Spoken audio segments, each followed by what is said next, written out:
तो चलिए दोस्तों शुरू करते हैं अपने अगले वीडियो पे।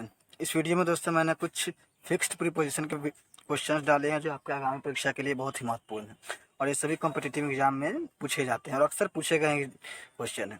तो पहला क्वेश्चन कहता है fish are adapted dash life in water. तो अडेप्टेड के साथ कौन सा प्रीपोजिशन लगता है दोस्तों? तो अडेप्टेड के साथ प्रीपोजिशन लगता है टू। अडेप्टेड के साथ प्रीपोजिशन लगता है टू। अडेप्ट टू मतलब होता है किसी हाल में ढल जाना, उसी हाल में ढल जाना। नेक्स्ट प्रश्न कहता है दोस्तों is not learning superior dash wealth. Is not learning superior dash wealth. दोस्तों आपको पता होगा जितना भी आई ओ आर वाला जो भी वर्ड है, सुपीरियर, इंटीरियर, इन्फेरियर, ये सब दोस्तों लेता है preposition to. Inferior to, superior to, ये सब क्या रहता है दोस्तों? टू। इसमें देन का प्रयोग नहीं होता है। अगला प्रश्न कहता है दोस्तों 3 number he was very anxious dash the health of his son. Anxious, तो एंक्सियस मतलब होता है चिंतित और एंक्सियस के साथ यहाँ दोस्तों लगेगा preposition about. About, anxious about मतलब होता है चिंतित होना। एंक्सियस अबाउट मतलब होता है दोस्तों चिंतित होना। अगला प्रश्न कहता है दोस्तों Ravi was charge dash murder. Ravi was charge dash murder.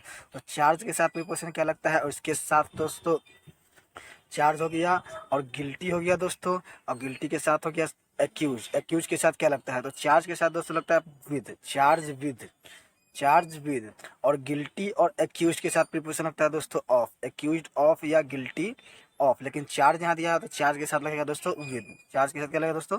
With. अगला प्रश्न कहता है क्या his house is adjacent dash mine. Adjacent जैसे बेसाइड बगल होता है वैसे एडजेसेंट, एडजेसेंट के साथ प्रीपोजिशन लगता है दोस्तों to. Adjacent to, adjacent to.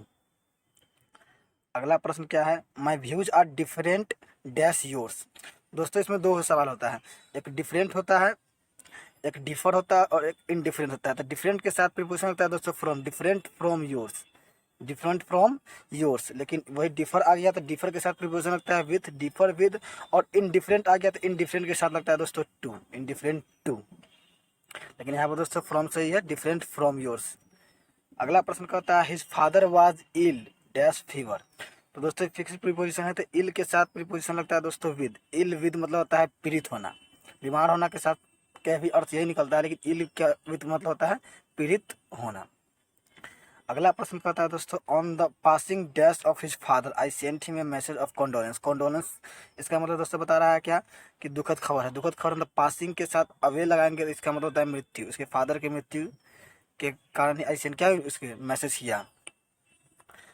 अगला प्रश्न कहता है दोस्तों the master assured her dash success in the examination. तो एश्योर्ड, अवेल, इस सब के साथ प्रीपोजिशन लगता है of. Assure of, assure of, avail of, इस सब के साथ प्रीपोजिशन लगता है क्या दोस्तों? ऑफ। अगला प्रश्न कहता है she engaged dash her high school sweet हार्ट। दोस्तों इसमें इंगेज के साथ दो के साथ है, इंगेज के साथ लगता है विद भी और इंगेज के साथ लगता है इन भी।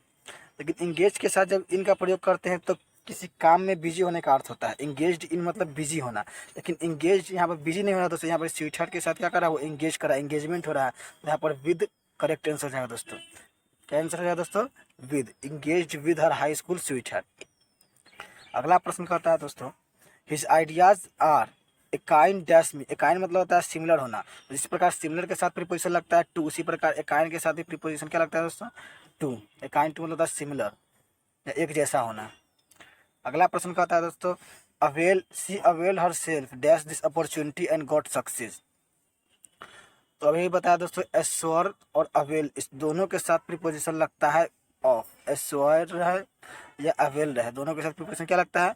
ऑफ। और अवेल, एंजॉय, इस सब के साथ रिफ्लेक्सिव प्रोनाउन साथ में आता है दोस्तों, और सेल्फ, ये बात भी याद रखिएगा।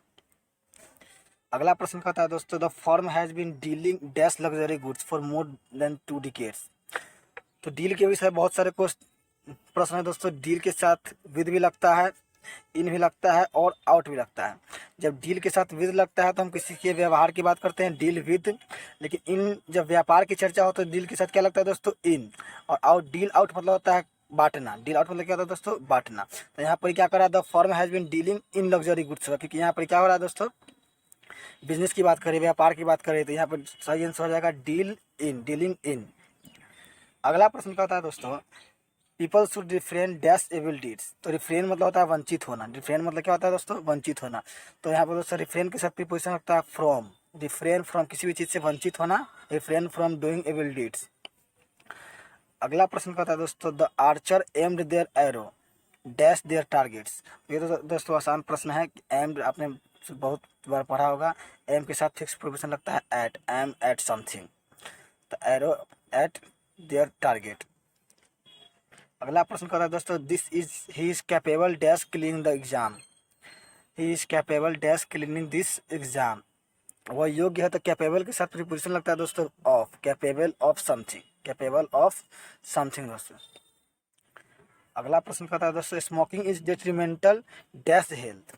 ये भी दोस्तों आपको लोगों को पता ही होगा, फिक्स प्रीपोजिशन डेट्रीमेंटल के साथ प्रीपोजिशन लगता है टू, डेट्रीमेंटल टू समथिंग, किसी के लिए हानिकारक होना क्या होता है, डेट्रीमेंटल टू। यहाँ डेंजरस भी हो सकता है ऑप्शन, तो डेंजरस के साथ प्रीपोजिशन लगता है ऑफ, डेंजरस ऑफ समथिंग। अगला प्रश्न कहता है, it is better to laugh dash than to laugh dash others.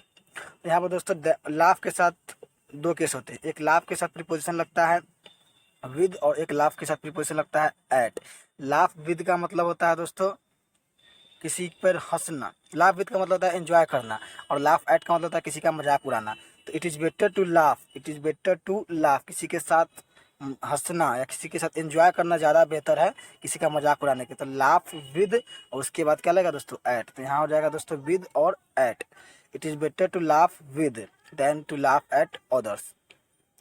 अगला प्रश्न कहता है दोस्तों, the burglar broke dash my house last night. दोस्तों ये तो फ्रेजल वर्ब है, ब्रोक इनटू का मतलब होता है जबरदस्ती किसी में घुस जाना, इंटर बाय फोर्स, जबरदस्ती कहीं घुस जाना, तो ब्रोक इनटू होता है दोस्तों। लास्ट प्रश्न देखिए दोस्तों, कहता है कि दो she is very much interested dash singing, she is not dash it.